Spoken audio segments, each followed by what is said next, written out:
2021년 4월 29일 목요일 새벽 설교 말씀입니다. 출애굽기 14장 1절에서 14절까지 말씀, 너희는 가만히 있을지어다 라는 제목으로 새벽 말씀 살펴보도록 하겠습니다. 오늘 14장은 홍해를 건너는 사건을 기록하고 있습니다. 크게 두 부분으로 나뉘는데요. 오늘 1절부터 14절은 홍해를 건너기까지 배경이 기록되어 있고요. 15절부터 31절은 홍해 사건이 발생하는 부분입니다. 자, 그러면 우리 한 절 한 절 살펴보도록 하겠습니다. 자, 1절에 보시면 앞에서 여호와께서 구름기둥과 불기둥으로 이스라엘을 숫곳에서 에담으로 인도하셨는데 이제 에담에 이어지는 다음 목적지로 어떻게 이동해야 하는지를 이제 모세를 통해 말씀하십니다. 자, 2절을 보시면 하나님께서 이스라엘 백성에게 다시 돌아가라, 백하라, 돌이키라고 하시죠. 2절에 나와 있는 이 지명들은 현재 정확하게 어느 지역인지 알 수가 없습니다. 대략 현재 그 수에즈만 북방 16km 지점에 있는 비터 호수 근경이라고만 다들 학자들이 추정하고 있습니다. 자세히 보시면 그 당시 이미 널리 알려진 지역을 기준으로 상세하게 표기되었다는 것이죠. 자, 그러면 먼저는 이 홍해 관련 사실이 그 당시에 모든 이들이 다 직접 확인할 수 있는 실제적인 역사적 사건이다라는 것을 저희가 알 수 있죠. 그리고 이처럼 이스라엘이 진을 칠 자리까지 구체적으로 지정하신 것은 홍해 사건 전반이 우연히 일어난 것이 아니라 처음부터 하나님의 계획 안에 있었다는 것을 저희가 알 수 있습니다. 자, 어디에 장막을 치라고 하시냐면 바닷가 앞에, 그러니까 홍해 앞에 장막을 치라고 말씀하십니다. 이제 바로가 보니까 이스라엘 백성이 위치한 곳이 지리적으로 후퇴할 수 있거나 빠져나갈 수 있는 다른 통로가 없는 막다른 곳이라는 것이죠. 하나님께서 바로가 미끼를 물도록 그곳으로 가서 이스라엘에게 장막을 치라고 하신 것입니다. 하나님께서 이스라엘 백성으로 하여금 갑자기 진행 방향을 바꾸게 하시고 그리고 군사적으로 진을 구축하기에는 전혀 적합하지 않은 막다른 바닷가에 장막을 치게 하신 것은 바로로 하여금 이스라엘이 광야에서 우왕좌왕 헤매다가 결국 막다른 곳에 갇히게 되었다고 확신하게 함으로써 이스라엘을 다시 쫓아가야 되겠다라는 마음을 먹게 하려는 하나님의 의도가 그 안에 숨겨져 있습니다. 그러나 하나님께서 왜 그렇게 바로를 의도적으로 이끌게 하는 걸까요? 첫째는 애굽 군대를 수장시켜서 애굽에 대한 최종적인 심판을 내리시는 것입니다. 또 하나는 주변의 열방, 그러니까 블레셋이나 에돔이나 모압이나 가나안이 이것을 보고 그들의 사기를 꺾어서 앞으로 이스라엘 진영이 진군하는 데 있어서 차질이 없도록 하시려는 하나님의 의도가 그 안에 담겨져 있습니다. 하나님의 치밀한 계획이신 것이죠. 자, 이제 4절을 보시면 하나님께서 바로의 마음을 완악하게 했다, 강팍하게 했다라고 말씀합니다. 하나님께서는 바로의 완악한 마음을 통하여서 영광을 얻기 위하여서 그 마음이 회개하도록 역사하지 않으신 채 그냥 내버려 두셨다라는 그 말씀. 저희가 10장을 보면서 계속 봐왔던 그 말씀입니다. 여기까지 홍해 사건까지 하나님께서 바로의 마음을 이용하신 것입니다. 자, 그런데 이제 하나님께서 그렇게 말씀하시고 5절을 보시면 애굽의 어떤 한 사람이 바로에게 가서 이스라엘의 이러한 상황을 자세하게 보고를 합니다. 그러면서 뭐라고 보고하냐면 이스라엘이 도망갔다라는 표현을 합니다. 사실 도망간 게 아니죠. 애굽이 이스라엘 백성들을 내쫓다시피 해서 너희들 나가라고 한 거죠. 그런데 이 사람이 도망갔다고 표현하는 것입니다. 그러니까 바로의 마음을 다시 한번 긁는 겁니다. 자, 이들의 마음이 변하여 그들의 이스라엘 백성을 다시 잡아들이기 위한 것임을 말하고 있습니다. 이스라엘 백성을 보낸 것을 이제 크게 후회하면서 바로가요. 우리가 그들을 왜 쫓아냈는가? 다시 그들을 잡아오자라고 얘기를 합니다. 그 후회와 함께 바로가 바로 전쟁을 준비했습니다.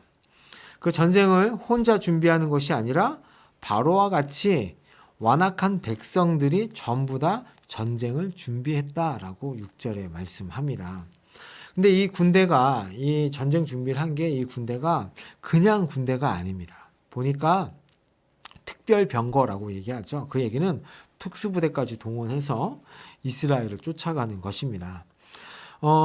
전쟁을 준비하고 있는 모습을 세밀히 언급하고 있죠. 하나님께 이 모세가 이 모세오경 출애굽기를 적으면서 이들이 이렇게 세밀하게 전쟁을 준비하고 있다라고 언급하고 있는 의도는 뭐냐면 아무리 바로가 전쟁을 열심히 준비하고 정예부대, 특수부대까지 준비하여 쫓아간다고 해도 하나님의 권능의 손에 의해서 멸망당할 수밖에 없다는 것을 보여주기 위한 것입니다.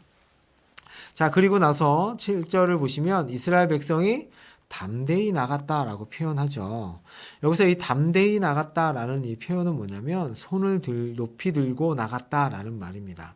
그러니까 손이 높이 들었다는 것은 자신들을 이끄시는 하나님 여호와의 큰 권능을 찬양하면서 하나님의 백성으로서의 자신들의 힘을 과시하며 나갔다는 의미입니다. 그러니까 이스라엘 백성들이 출애굽하면서 손을 들고 나갔다. 우와, 우리 하나님께서 우리와 함께 하시는구나. 우리의 하나님이 이렇게 힘이 좋으시다. 이런 능력의 하나님이시다. 라는 것을 보이면서 이스라엘 백성들이 나갔다는 거예요. 이 모습이 바로뿐 아니라 애굽인들의 심기를 건드리게 했습니다. 그래서 이스라엘 백성들이 나간 것을 보고 이 바로와 이 완악한 애굽인들이 이들을 바로 쫓아오게 된 것입니다. 자, 이제 10절을 보시면 모세의 인도대로 행진하고 있다가 갑자기 뜻밖의 이스라엘 백성들 뒤에 추격하는 애굽 군대를 이스라엘 백성들이 보게 됩니다. 그렇죠? 보게 되니까 그 군대를 보자마자 이스라엘 백성들은 하나님께 크게 소리쳤다고 표현합니다. 크게. 이것은 하나님께 울부짖었다. 하나님께 소리를 쳤다라는 이 말인데 이것은 그런 의도가 아닙니다. 하나님께 대한 원망을 드러냈다는 표현입니다. 두려워서. 죽겠구나. 저 군대가 우리를 치면 우리가 몰살하겠구나라는 이 두려움 때문에 하나님께 입을 열어서 소리를 지릅니다. 그리고 나서 11절에 모세에게 그 원망의 화살을 되돌리죠. 애굽에 외장지가 없어서 이 광야에서 우리를 죽게 하고 이 광야에 우리를 묻으려고 하냐 하면서 모세에게 원망의 말을 쏟아냅니다. 우리가 애굽에 있을 때 그냥 우리가 애굽을 섬기게 놔두고 그냥 놔두지 왜 우리를 이곳까지 데리고 와서 여기서 죽게 하냐. 정말 너 왜 그러냐. 막 이러면서 모세에게 원망의 말을 쏟아냅니다. 이 모습을 보면 정말 10가지 재앙을 다 봐왔잖아요. 하나님의 은혜도 모르고 모세가 지금까지 그렇게 수고했는데도 정말 배은망덕한 모습, 완악한 모습을 보여주는 것이죠.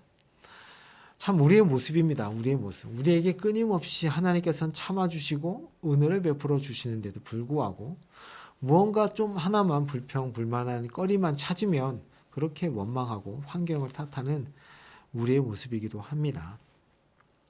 이렇게도 원망하고 배은망덕한 모습을 보이는데도 불구하고 하나님께서는 참으시고 구원의 은혜를 베푸신다는 것이죠.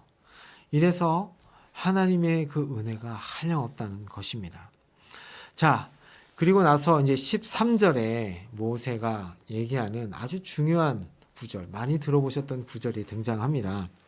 너희는 두려워 말고 가만히 서서 너희를 위하여 행하시는 하나님의 구원을 보라 라고 얘기합니다. 이 말은요, 가만히 서서 두려워 말고 가만히 서라. 이 말은 계속 불평하며 두려워하지 말고 너희 자신을 굳게 세워서 하나님만 바라볼 수 있도록 해라. 라는 이 말입니다. 수동적으로 그냥 가만히 있어라. 이 말이 아니라 너희는 너의 마음을 굳게 잡아서 하나님만 바라봐라. 이런 말입니다. 그리고 여기서 나오는 이 구원이라는 단어가 예수아라는 히브리어 단어입니다. 이게 신약으로 넘어오면 예수라는 단어이죠. 자기 백성을 저희 죄에서 구원할 자라는 이 단어입니다. 이건 그리스도에게 붙여진 그 의미의 단어입니다. 자, 그리고 나서 이제 14절에 하나님께서 뭐라고 하십니까? 하나님께서 친히 그들과 싸우신다. 너희는 잠자코 있으라. 너희들의 눈을 열어서 그것을 보라. 라고 얘기합니다. 애국 군대와 싸우는 것은 너희 이스라엘 자손들이 아니라 여호와이시니 너희의 입은 가만히 두고 눈으로만 그 싸움을 지켜보며 그 구원의 승리를 보아라. 라고 말씀합니다. 자, 오늘 말씀을 한번 정리해 볼까요? 전에는 이스라엘이 애굽으로 돌아갈까 봐 광야길로 인도하셨죠.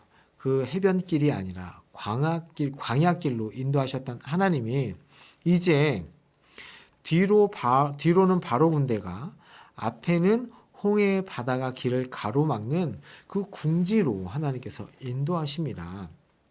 사실 이 궁지로 막다른 길로 인도하신 것이 아니라 이 일을 통하여서 하나님께서 영광 받으시기 위함이고, 또 하나는 가나안까지 하나님이 위대하심이 전해지게 하여 그들의 갈 길을 하나님께서 예비하시려는 놀라운 계획인 것이죠.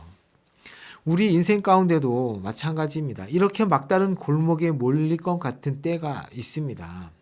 이때 하나님의 계획을 바라보고 그분께서 이루는 구원을 보는 것이 우리의 모습이어야 합니다. 이스라엘 백성은 이렇게 될 때 뭐라고 어떻게 했죠? 하나님께 소리 높여 원망하고 리더인 모세를 원망했지만 우리는 모세가 말한 것처럼 하나님께서 이루시는 구원을 바라볼 수 있도록 우리 자신을 굳게 세워야 할 줄로 믿습니다. 하나님께서 친히 싸우시고 분명히 그 길을 여실 것입니다.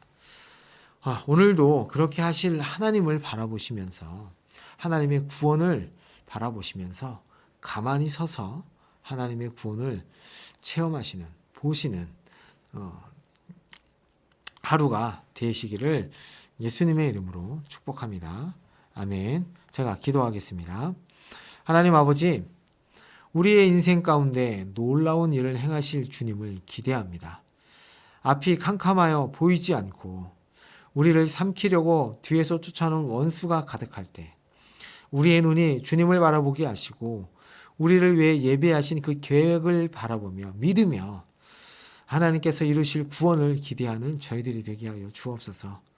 우리를 위해 친히 싸우시는 하나님을 바라보며 서 있는 저희들이 되게 하여 주옵소서. 예수님의 이름으로 기도합니다. 아멘.